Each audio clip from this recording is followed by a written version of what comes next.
Aditya Zoni sebut Amar Zoni sibuk mainan Lego di penjara.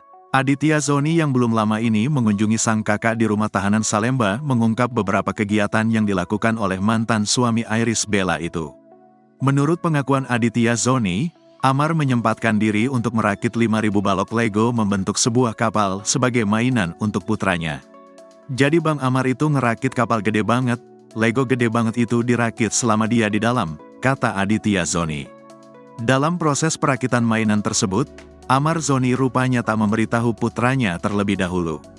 Begitupun juga dengan Iris Bella alias Ibel yang belum mengetahui hal tersebut. Cuma memang nggak dikasih tahu sama nggak dikasih tahu sama Kak Ibel supaya Bang Amar ngerakit terus dikasih ke bebernya. Tak hanya Lego berbentuk kapal, Amar Zoni kabarnya juga telah menyiapkan mainan lain untuk putranya. Dalam kesempatan itu, suami Yasmin All tersebut juga mengungkap perubahan fisik Amar Zoni yang selama menjalani masa tahanan. Diakui Aditya Zoni, penampilan kakaknya kini sudah terlihat lebih cerah. Aditya mengungkapkan, Amar Zoni meminta dirinya untuk membawakan sajadah, buku, dan handuk. Ia tak membawa makanan khusus saat menjenguk karena Amar Zoni tak memintanya untuk dibawakan.